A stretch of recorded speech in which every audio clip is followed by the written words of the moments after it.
Hello, everyone. It is me, Demetra K. And I think we've taken it down a notch or two, but we're going to ratchet it back up in a minute. I had to slap her around real quick. And it is the second edition of Don't Believe the Hype on this very fine Tuesday, June 18th, a day before Juneteenth, which is tomorrow, which is, the Juneteenth, not June 19th, is the day that all black people in America were free, supposedly, per se, right? So anyway, what are we talking about today, you ask? Yes. I wasn't even going to talk about anything, to be honest with you. I'm just going to keep And she wasn't. And then when she got wind of this subject, her notes, she had to write notes. Yeah, I'm scrolling, looking on the phone, and then I see LeVar Ball is back in the news. Who is LeVar Ball? LeVar Ball is the father of, what was it, Lonzo Ball, LA Angelo, Laker. and LaMelo Ball. Lonzo, who just got traded from the Lakers to the Pelicans. I didn't even know no damn team was called the Pelicans until I heard about that. Mm-hmm. But anyway, so he's got these sons who are some would consider basketball phenoms, if you will. No, but go ahead. Some of them are. I don't know. No. So anyway, LeVar Ball being a black man, very outspoken, always edifies his kids. You're the greatest. They're this, they're that, which he should be doing. So big ups to him. So he was on, I guess, yesterday, First Take with Stephen A. Smith and Max Gellerman and Molly Querin, I think that's how you say her last name. She is the girlfriend or wife, I guess it is, wife of Jalen Rose. Mm-hmm. So notice she's not a sister, brothers. She's not a sister. She looks like she's a white girl. I think she's a white girl. But anyway, so LeVar is sitting in between Max and Stephen A. Smith, and I don't know where Molly is. She's somewhere else. And so wants to ask LeVar a question. And she says something like, I want to switch gears or something like that. Mm-hmm. And he says, you can switch anytime. So, but the headline says basically that LeVar Ball says something inappropriate to her.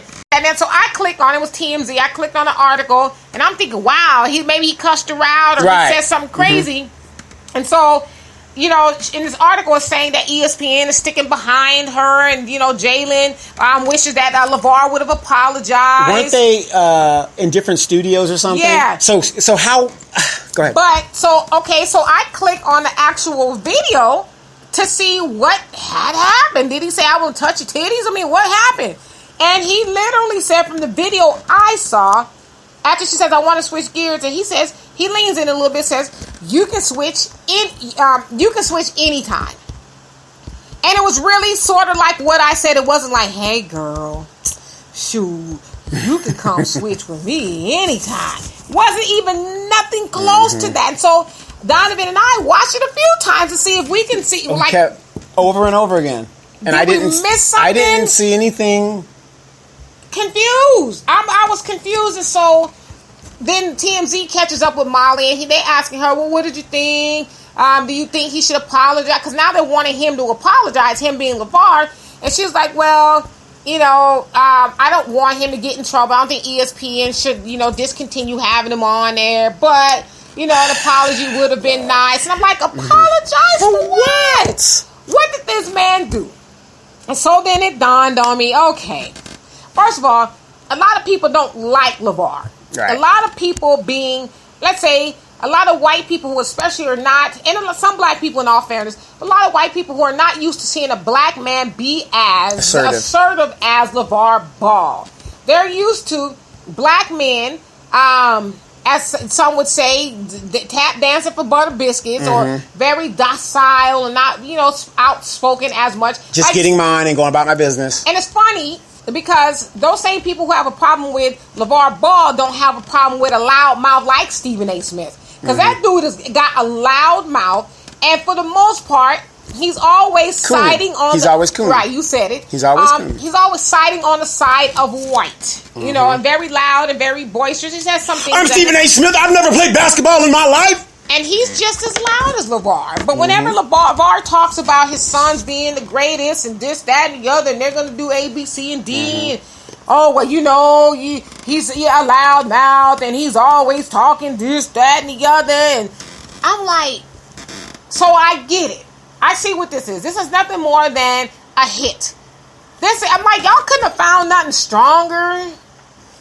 Y'all could try to find something stronger to build in there, because even the guy who was doing the interviewing from TMZ, because she was walking to her car, he was saying, are you shocked that ESPN still has someone like LeVar, loudmouth like him, to continue to come on the show? And so when he said that, right there, they already had this preconceived or this ideology about LeVar that he's a loudmouth. Is he loud? Yes. But is he saying some good things? Yes. Some of it is kind of comical, kind of funny, because right before they traded Lonzo, he was saying, oh, he won all 3 of his sons. They were all going to play for the Lakers, this, that, and the other. And then maybe a day or so later, they ended up trading him. And so that's kind of funny. You know, he says some funny things, like funny comical. But for the most part, he's a black dad that edifies and speaks life into his children. And so I don't think people are used to seeing that, because even if you go back to a lot of the other interviews, you hear people saying, oh, his kids are scared of him. Oh, they're in fear of him. And it's like, no, they're not in fear of him. They have respect for their dad. But, you know, and then we know culturally speaking, a lot of other cultures, or races rather, they're a little bit more liberal with their kids. Their kids, you know, tend to run roughshod all over them and don't have any respect. Not mine. Right. But so when you see a black father, you know, actually being able to command what goes on in the lives of some of his adult children, it's like, oh, well, they should be able to speak for themselves. The same thing, not to venture off, because I'm going to get back to this, but the same thing for Kevin Durant. His mom always get a lot of heat. Why does his mom need to be there? Why is his mom in the boardroom? Why is his mom making all the decisions? Well, his mom is his manager, and she does those type of things. But as I said before, when the white athletes' parents, like the Peytons, you know, Peyton Manning and Eli Manning, when their father, you know, he's very instrumental in the lives of his sons, nobody says, well, why is he saying this and doing that? And they just, hey, yeah, it's great. They go right along with it.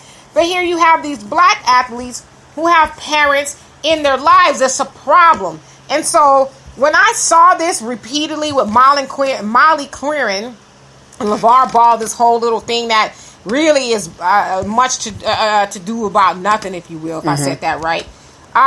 It's really just another attack on black men. Right. That's all it is, to make another issue. Yeah, and it's kind of, to me, it's kind of funny how, okay, his son gets traded, and all of a sudden it's like they're trying to kick him out as they're leaving town. Exactly. You know what I mean? Right. And so here you have them, and then I guess ESPN condemned LeVar, and I'm like, for what? What did you condemn him for? What did he, I'll say this much, and let me go on to my other part, okay? So the other part I want to talk about is Cuba Gooding Jr. You guys know him. A lot of people know him as radio, but you also know him in Jerry Maguire. Show me the money! Yeah, show me the money. So a lot of people, you guys know him as that, and a lot of other roles that he's played. The Boys in the Hood, most famously, that comes to mind for me. So, as you guys know, he was in a bar about a week ago or whatever it was, and a white girl said that he reached over and touched her leg and touched her breast. Okay? So, allegedly. That's what I'm saying. She said. Yeah. Allegedly, he did these things, and so he turns himself in, he gets arrested. They do the perp walk with him and all this other stuff. And then some other white girls came out, because, you know, Cuba loves the white girls. You know, not saying that he did any of this, but he does. He's married to a white woman, at least he was. And so there's been like 2 or 3 other white girls that come out and said that he's touched them. One girl said at the time she was 16, they were at a club or something, and he stuck his finger up her butt. And that was 10 years ago. What's wrong with that? Well, she was 16. Oh, yeah. But, that's not good. Yeah, but this is 10 years ago, she's saying. If you ask me, I think it's all BS. But I think there's a moral to the story here. Okay. And the moral of the story is, you brothers need to be more cognizant of who you're dealing with. Now, I don't have anything to say about LeVar, because I don't think he did anything. I don't think he walked into that. I don't think it was a Freudian slip of the tongue. I don't think it was a simple response. A simple response. Now, and another reason why I would give LeVar a pass was, you know, he's married to a white woman, so maybe he needs to get into, I don't know, hell. But the point that I'm making is, he even said, remember it was a year ago on Colin Cowherd. He has that show, Right. Speak for Yourself, and I can't remember the white girl's name. But anyway, she said something to him, and LeVar pretty much put her in check, said, stay in your lane. And she said something like, oh, I feel threatened. Are you threatening me? He says, you scaring me right now. Stop talking to me. Whoa. Because what he was saying was, I see what you're trying to do, but it's not going to work. You're not going to trip this black man up into, making everybody else think I was trying to do something to you. I'm threatening this white woman. And a lot of people got mad and took offense to that. Charlamagne the God so beautifully said, you're weaponizing your whiteness against this dude. That's what she was doing. Right. Absolutely. I'm just damsel in distress. You're going to do something to me. It didn't work. Okay. And so, but for Cuba, some people say Cuba, however you want to say it.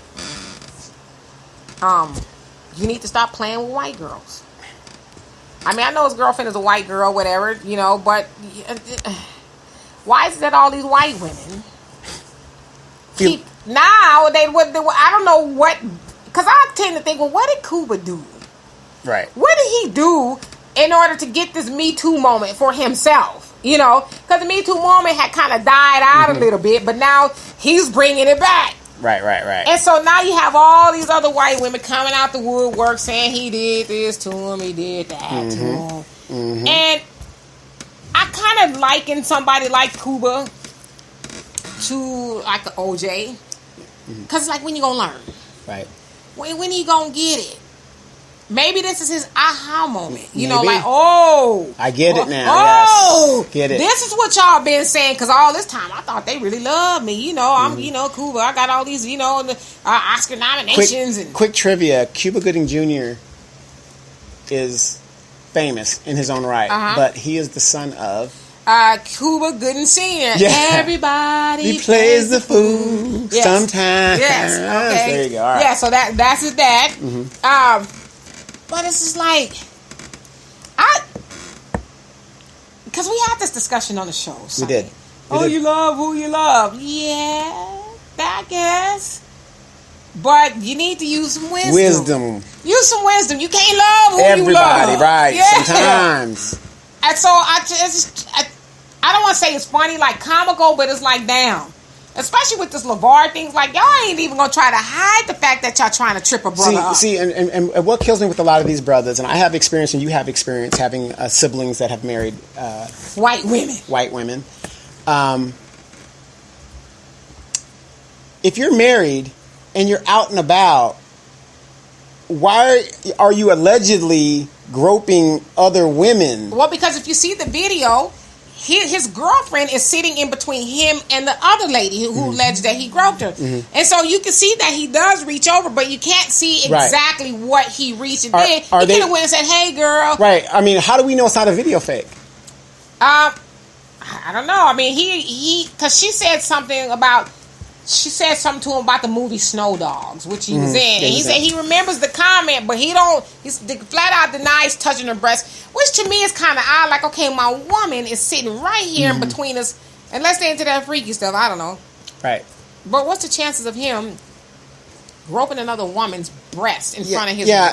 And then I got to say this. I was watching a documentary on Natalie Wood. For those that don't know who Natalie Wood was, she was a little girl in Miracle on 34th Street, the black and white version. And then she was also in her greatest movie was Splendor in the Grass with Warren Beatty. And West Side Story. West Side Story, but her greatest one was Splendor in the Grass. West Side Story. She was in a lot of great movies. James Dean, that movie before he died. Yeah. Rebel Without a Cause, she was in that and stuff like that. And this woman was she was married to Robert Wagner, and she died in a boating accident, of course, attributed to alcohol. A lot of these things are attributed to alcohol. You know who else was on that boat? Christopher Walken. And he doesn't even want to talk about it. Because Robert Wagner is still a suspect of interest. He was, but they still have him as a suspect. He won't talk though.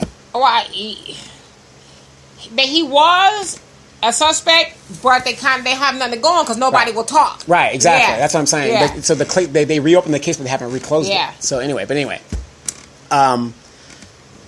these Hollywood people, okay, I'm 48. You're 28.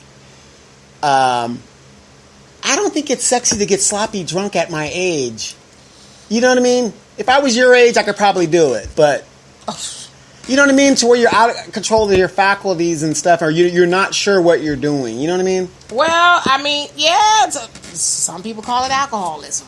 Some people can't control their alcohol, but I mean, does it mean that Cuba got drunk and touched her? Could have been. I don't know. Yeah, allegedly. We don't know. But I just say, especially for you brothers. I'm just saying it. Not you. Yeah, no, but with my point right there was, with these brothers, you're in an environment. That's what I was about to say. That you are not conducive in, and the setup could be right. Watch your surroundings, because you listen and smoke. Well, especially if you're a celebrity.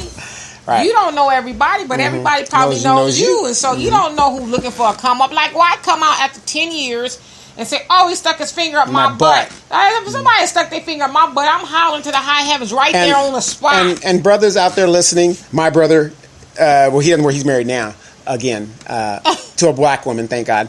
But, again, this is the same playbook. Did they not use the same playbook on Bill Cosby? What did I say about not black men, but just men in general? Yeah. Y'all dumb. We're dumb. Dumb. Right. Y'all keep falling for it. You a celebrity, especially a black male celebrity, you shouldn't be nowhere where a bunch of white women are. Right. No shade to white women, but you know you were target, especially if you get within the earshot of these women. You probably a suspect for something, with the way he looked at me. I just felt threatened. You know, and even if it ain't true, it's a story out there, and most people gonna believe it, especially most white people. I mean, hell, look, OJ can't even get a Twitter account without them getting mad. I mean, I see white people get mad about OJ having an account. Why does he have an account? Well, first of all, he was acquitted of murder. Right. He went to jail on some stupid shit. Nope, we say he's guilty. Well, yeah, but can't he breathe? Nope, can't even have a life. Yeah, I mean, I've seen white people talking about, I'm deleting you because you think it's okay that he has a Twitter account. Delete away. And I'm like, why don't y'all have that same energy with y'all ancestors who was raping and lynching and murdering and stuff? That's where the double standard comes in. I'm saying, where's that energy from? Y'all want to hold OJ out of all the black people on the planet. Y'all want to focus on OJ, but see, you know what? I ain't mad at him because white people have solidarity in who they mad at. Right. We be mad if somebody come up in the church and kill all our people, and we get up and we forgive him. Yes. And oh gosh, I'm gonna pray for him. Oh, like he wants some chicken. But like I said, what's the difference between OJ and Polanski, Woody Allen? Or Harvey Weinstein. Or Bill Cosby's a really good example. What's the difference between him and all of them? Right. You know, they winning Oscars. Wait. Harvey Weinstein has yet to be charged. He's sitting at home. Yeah, they like slowly but surely dropping charges. And he's paying people off, and which is all those women wanted in the first place is money. And you think about it, most of the women that complained on him became a big time star. Right. Which is, everybody's familiar with the casting couch, knows that's how it goes. I'm not saying he didn't do anything foul to women. I'm not, because I'm not saying he didn't. I don't know. But everybody knows about the casting couch, okay? Yeah, you get this role, you're going to be your name's going to be in lights, and everybody's going to come see you. However, I need you to do something for me. Right. And a lot of people that come to Hollywood from Iowa, wherever you come from. Right. There's two Hollywoods. You don't make it in this one, you're most likely going to make it in that one. Exactly. You know, if you're willing to play. Right. And so, you know, if the casting couch says, well, instead of going to the seedy Hollywood, let me go in and, you know, do what I got to do at the good Hollywood, if you will, and so I can get that role. I mean, Dorothy Dandridge was famous for saying, especially with and see, nobody's coming to bat for the black actresses who endured that kind. That was like the norm for them.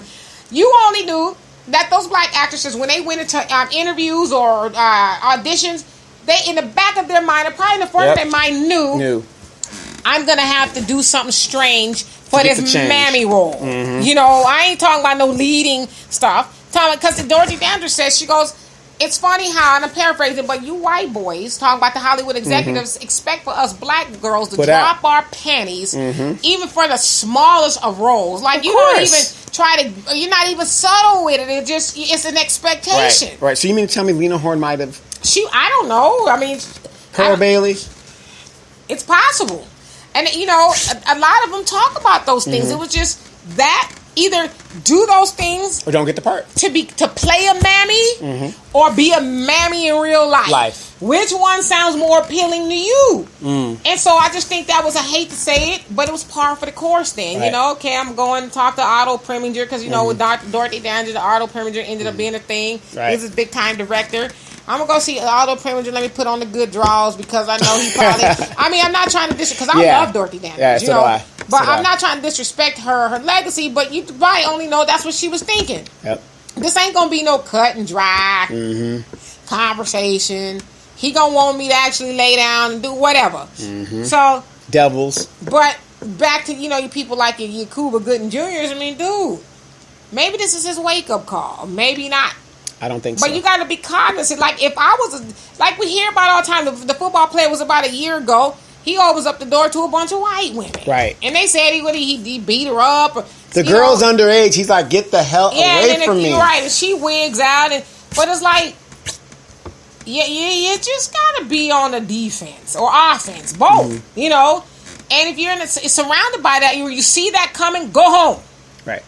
Go home, go home, go home. But it's so hard because they've got those feminine wiles and it just... Well, what's so hard is you having to pay all these lawyers and publicists to try to keep your reputation intact, because I don't care what you say. As a black man, once they put that stigma on you, it's going to stay on you till you die. And think about this. Jussie Smollett, whatever little money he did have, he ain't got no more. Them lawyers are eating that shit up to keep him. Well, Jussie Smollett, the problem was he thought he was a little white woman, you know, and that he can do what white women do. Remember, he's the black Tupac, the gay Tupac. Okay. You see how well that worked for him. Yeah. So now he should have said he was more or less like the I don't know, whatever white woman is hot and popping right now, because that's the actions that he took and the things he did was that of a white woman. You know, to try to get sympathy, and it almost worked for 2 seconds. You know, but. Yeah, just be cognizant. And so I want to transition to this other subject here. Okay. You, along with a couple of your other homies, because I seen this and I actually reposted it. Okay. Wait. You weren't talking about that video, me and Nah. Okay, good. Nah, good. I'm gonna tell you exactly what you posted. That was my greatest hits compilation.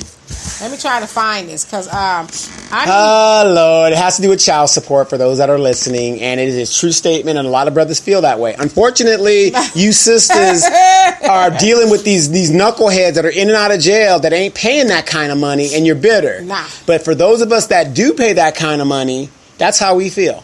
Okay. The nonsense that went forth this morning that I saw a few times on my timeline went like this. Child support should come on a card that only buys baby stuff. Okay. Not crab legs, fake hair, weed, and Miami trips. That man's a genius. So what I said was, okay, ain't none of y'all paying enough child support to send your baby mama to Miami. You ain't got to lie to kick it. I was. Now. But I had a good woman, so. I want to get off into, because you know you like to talk about child support. So here's you got a good 20 minutes. Yes, I'm a father's rights advocate. You damn right. And I am too. You damn right. But I like to get down to the ridiculous. Let's get to the and fat meat. Dissect it, okay? Okay, let's go. Like, that's silliness. Can we agree that that's silly? No, it's not. Why is it not silly? Because it's the way a person feels. A person's feelings is not silly. It ain't a person, because like I said, I saw 6 people. That's what I'm saying. I'm generalizing. If that's how a person feels, it's not silly. Doesn't mean if they're right. Okay, it just means that they think that most on average, because like they talking like they sending Jay-Z money, Beyonce. I mean, most child people support. aren't. No, right. I'd have to disagree. So just to hear that in some dude's mind, they think that the baby mama, and I'm not saying this stuff don't happen. Okay. But on average, y'all thinking, because you posted this mess, I posted that it. women are going off buying weed, crab leg, weed, and Miami trips with some child support. I don't know nothing about that, but the generalization of it, I know a lot of young ladies that are taking the child support that they're getting from the state, whatever that free money is they get from the state that they charge to the father. Damn well they ain't getting no. You look the kid's snotty nose, white T-shirt, pro kids, but she's got her nails done and a weave in her head. A weave is not cheap, and you know that. And she's not working, so you explain it to me. Do you think, because I'm not saying none of that is, that's not true. Do you think a man is really on average? I ain't talking about these basketball wives child support. Do you think on average a man is giving that kind of child support to a woman? Like, child support is to help her pay bills. Right. Okay? Child support, not home support. And she's not getting all the rent paid in most cases. I'm not saying it's all, but in most cases she's not getting all the rent paid, the car note, the electricity. It's to help support the child. Yeah, the child should have on decent clothing and all that kind of stuff. But when I hear that, it's like, y'all get high on supply. Like, how much money is y'all sending? You ain't sending that kind of money. The connotation of that thing is basically saying this. Until you women start agreeing that child support should not be based on a man's income, it should be based on what the child needs. I mean, I guess. I never got child support. Because think about it. If I'm 18 years old, I'm making $1,100 a month, and I got to pay half of that to my child, which I'm willing to do. Right. No problem. But now I'm starting to move up in the company. Now I get $1,500 a month. Now I got to pay $800 of it to the child. What's changed? Well, I'm not getting a raise. There's no incentive for me to do better. I thought you said you moved up in the company. I did, but if you get a raise too, I didn't get a raise. Well, I mean, depending on where you live, people know that the child support guidelines are different. So in California, it's based upon the child's needs. A lot of times, people whoever has the child, that's not necessarily the mom, the custodial parent, they can take the other parent back for modification. Hey, the child is older, they have more needs, they're doing more things, this, that, and the other, need more money, and so. But why is it that the child? There's always an increase. There's never a decrease. Sometimes there is a decrease if you go and modify it. If you say, "Hey, I'm not making the money I was making before," or my standard of living is suffering. There's a lot of times they do give men or the custodial parent a decrease. I know for a fact that they do that. A lot of times people don't. But a lot of people just don't know. And then, like, I know a guy just recently, his baby mama. I hate the term, but we gonna use it. Is on the system. Because they just had a baby. They're not together. And I told him, I said, go to the DA. Go to them first. Run, flee. No, go to them first before they come to you. Oh, yeah. A man came up to him and served him with an envelope with his picture on it. Yep. And it's a summons for they're going to say, we're going to start garnishing your wages. Yep. But I'm like, why wait until they come to you? Why not go to them? Well, I can say this. In my own situation. After my first situation with my oldest son, I learned and said, you know what, I'm going to be a little bit more responsible. I'm going to be more careful. And when me and because of our careers, she got stationed one place, I got stationed another place, we decided to be fair and we stayed out of the court. We stayed out of the court system. Because y'all had some sense. Together, y'all had some sense. But she made it fair. She didn't make it to where it was impossible for me. I mean, if you don't incentivize me to do better for myself, I'm not going to do, I'm going to quit. And my thing is this, too. This is where I put not a lot, but some of the blame on you guys. Yes. Because if you know that this woman is going off getting crab legs, and your child is eating top ramen, because we know that stuff happens. It does happen. Why complain? Right. Go take her ass back to the man. Well, you know what I would do? And say, I don't mind paying child support. However, I do mind when my child is eating oodles and noodles while she's eating crab legs. Right, but it's kind of hard to do that when you can't take off of work every little... Excuses! No, it's not excuses. What I'm saying is, in some situations, you just let it go. It's just not worth the argument. But then y'all be the ones getting on Facebook talking about she going to Miami and crab legs with my little child support money. Or she's supporting her other man on your money. If you know that, take her back. Like, if I was a dude in that situation... You got to have proof. And listen, I was where you were. Because I ended up having... Well, I never paid... But they were garnishing, they being the state, was garnishing my wages for child support because my daughter's father at the time lied and said I was absentee, which I wasn't. I was a custodial parent, and went and got on some aid because he had lost his job. I get my paycheck, and it was short, and I had no clue as to why it was short. Right. Find out I'm getting garnished. Right, blindsided. It took me. Yes, Mr. Moses, yes. It took me over one for the good guys. I had to fight the system for a year. So think of what we go through. And they gave me my money back, all the $50 administrative fee. Yeah, of course they did. But but that's because I was there every other week, sitting there saying, I'm not letting this go, because to me it wasn't about the money. And this is why I say you guys make a lot of excuses, but to me it wasn't about the money. It's the principality. No, it wasn't that. I didn't want them to label me as an absentee parent, because I wasn't an absentee parent. I, was taking care of my daughter 110%, going and busting my ass at work every day, and I'm going to tell you over her head. And I'm going to tell you this. You did an okay job, because that girl's off the chain and she's on some different shit. So I'll give you that. She's not from here. Yes, exactly. Yeah, she don't play no games. Exactly. Yeah, so that's why I say, like, when I hear men say that about the child support system not fair. Listen, I know. Well, I was on that side. I get it. Most of the guys that say stuff like that are the guys that are running drugs, and they're in the streets, and they have, they got 50-11 baby mamas. Exactly. Those are the guys that really complain about it. Yeah. But when you got guys like me in my situation, I'm not super rich, but I'm okay. Thank God I haven't dealt with a woman like that, but there are incidents where women do that. Listen, I'm not saying saying men shouldn't be mad about that kind of stuff. Right. But don't blow it up. Mm-hmm. Because a lot of women are doing the right thing with the money, and they'll tell you, shit, that little money, and I don't want to deduce it down to little money, because every little bit helps, but you ain't doing no bang-up job financially in here. I couldn't, What about it? Wait, what about all those extra times once the kids go to sleep and I got to put in a little extra for you? Well, you for old time's sake. Coming up short on the money, you better come up long somewhere else. You know what I'm saying? Right. But so I just think we need to just get real. Okay. And I think you made a good point in saying a lot of the men, not all, because there are women out there who do that kind of stuff. But trust me, I had a conversation about somebody yesterday who said that the mama gets a whole host of food stamps, and her and the homies is eating good, and they want to feed the kids top ramen. So trust me, I know that stuff happens.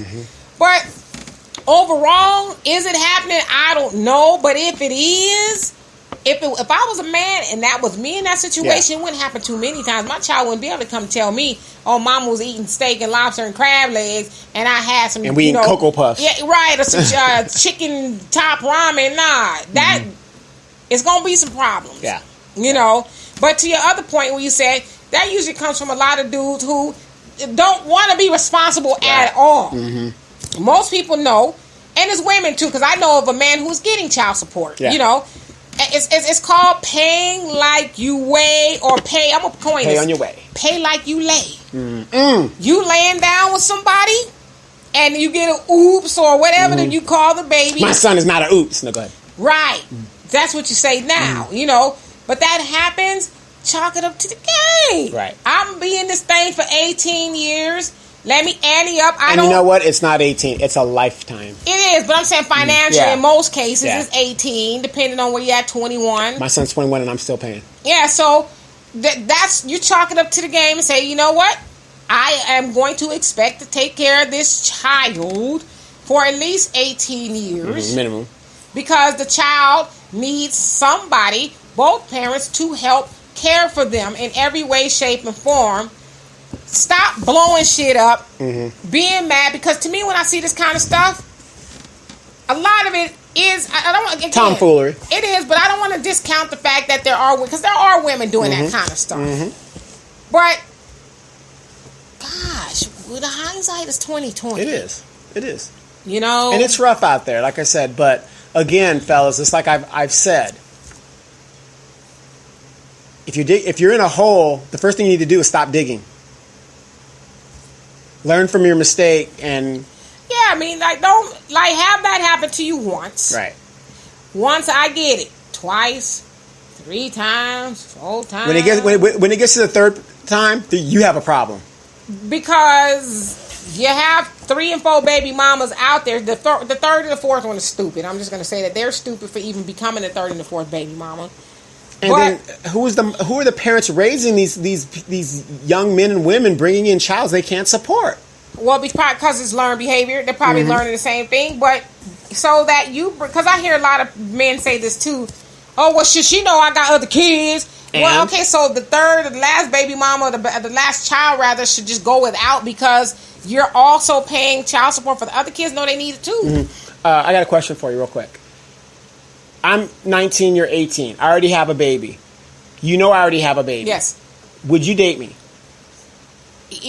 At 19 and 18, you already have a child. See, if I'm 18, probably not. It's not because you're not an awesome, upstanding dude, but because I'm 18, I don't even know what the hell I'm going to do yet. Exactly. The last thing I want to do is be a stepmama. Right. Okay. Let's say you're 20. Because I don't know how. You're 24. You got a baby. I got 2 babies. Would you date me?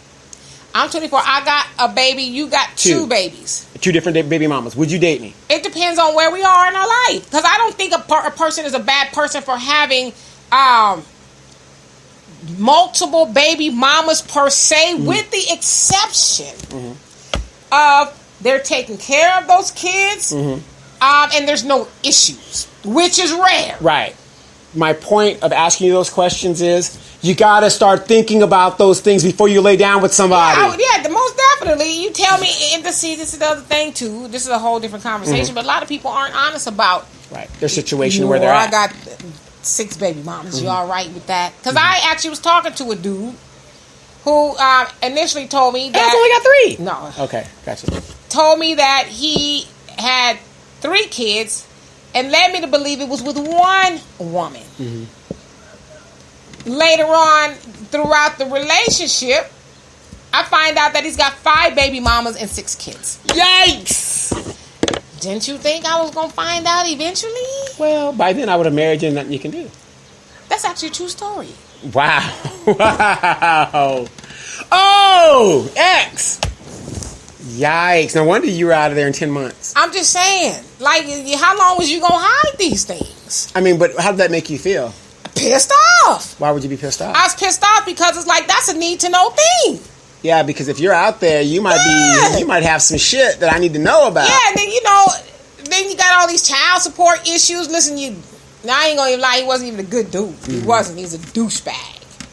But like, you got issues. You can't really take care of me like that because they getting it before you get it. Right. And and I ain't trying to be like, I don't have a problem with doing for my man, but I'm not gonna take care of you while you taking care of 5 other kids. And see, that's what I want a lot of these young people, male and female, to think about. If this person already has children, it doesn't make them a bad person, but financially, is that person handling their business? And if they're not, and you're with them, don't you think they might be asking you for a little help on that? And if you're the kind of person that wants to help, fine. But if you want to tie yourself down, you got to think about all of this stuff. Thus, at 49 years old, I am by myself. Well, good for you. At least until Amanda gets here. Yeah, he say that now. In 9 months, he gonna be like, wow. Well, look, it's been 30 years. Your sister look all that gray. I'm getting gray. I'm having a child. No, that ain't gonna happen. That ain't gonna happen ever. She caught me up. Nope. She locked the legs on me. It was nothing I could do. Like my mama said. You know what? You couldn't find another hole?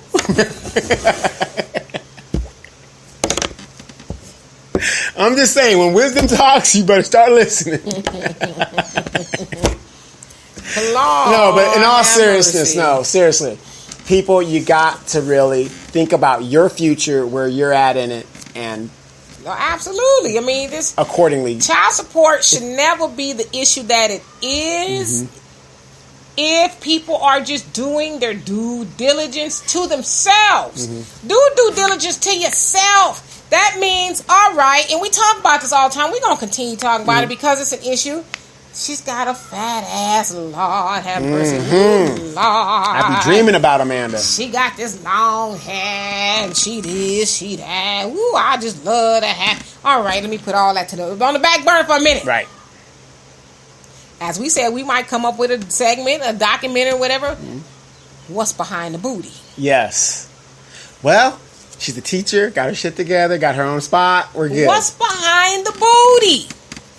Because it looks good. I'm talking from a man's point of view. Perspective, yeah. You know, It looks good. She put together well. She smell good. She got all the latest on, and she speaks so sweet. She don't talk loud like me. She talks all sweet, nice, and ooh yeah, honey. All right, but what you really got going on behind that big ass? Hey, true story. I'm a living example. You almost got caught. Almost, but I didn't. But that's a true story. Woman was beautiful, put together. Perfect package. Her booty had a fishing line, and she threw it out there. And perfect package. Reeling them in. No, she thought she was reeling me in. I let her get a little bit, enough to where she hung herself. And you got a little bit? Oh, I got a lot. But, I let her get out there to where she exposed herself, and I was able to get off that hook and go my way. Right. So... You really got to ask yourself things. What's behind the booty? And for women, what's behind all that swag and all that?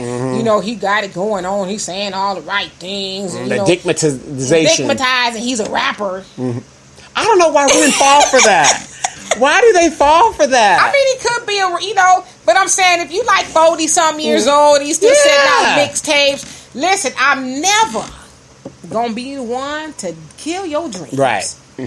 But we should be realistic. However, why are you a 40-something-year-old rapper with mixtapes and all that? You need to be able to do some other stuff. Like, I can't be on your pipe dreams with you. Right, and to me, there's something wrong when you're 49, 50, my age group, and I got friends that are like that, and you're still preying on 21, 23-year-old girls. There's something wrong there. I mean... Because they know a woman, there's a lot of dumb women my age, too, right, that think they're 21. Yeah, but there are more dumber ones at 21, 18, but still. Because, I feel like this...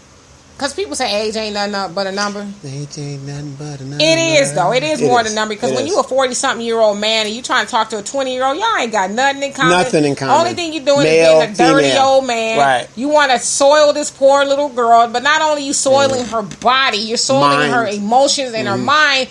Because she's not... Because I've seen the damage that does to young girls who think they grown. I'm not saying young like teenagers, but like 20, 21. Yeah, they're still young. 19 even. They get in these relationships with these old cats, because the dude is... Trying to secure the bag. He's got himself together. Opening the door. He letting ride in a nice little leather seats. And, giving them money here and there. They normally going to McDonald's and they getting to go to Red Lobster. Sizzler. Or whatever. He done bought him a purse from Ross's or TJ Maxx or some shit. So she's, and then finally he gets what he wants. They hang out for a minute, and then all that is gone. He's done spending money on her. He done got all the goods, and she's left with the emotional baggage of, I thought he loved me. Right. He paid all these mind trips and head games on me, and now I'm stuck with all this I enrolled damage. in school, and the tuition's due, and he's gone. Right. He done did all this stuff, and, but the ultimate goal was to get what she had, I know. So, yeah, I definitely question that when I see older dudes with young girls. I mean, don't get me wrong. I mean, I like looking at the young girls, and I'm thinking, you give them their props like, damn. He talking legal young girls, like in their 20s. When I talk about 20, about 18 and above. But you look at them, you're like, damn. But it's like I look at them as a child still. Well, they are. Physically, these girls look like women, but they are children. And my daughter's 26. She's actually very intelligent and very mature for a 26-year-old. Yes, but she looks like she's 15. Right, and that's because she's not trying to be out there. She's like, I got a while before I get off and all of that. I'm gonna do my thing. Well, we'll find out in September. When she finds eBay. Oh, in Africa. Right. So, but anyway, real quick, touch on these black people that are veterans that are not applying for their veterans. Black veterans, please, if you are a veteran and you've been in the military, whatever, you're a veteran, you're a veteran, go get what's yours. The government has money for you. Don't be on the nonsense, well, I don't need it, well, they ain't gonna give it to me. People getting thousands of dollars for the stuff that they've endured while they were in the military, Donovan being one of them. Go let them tell you that. Don't just assume you're not going to get it because A, B, C, and D. Y'all leaving a lot of money on the table.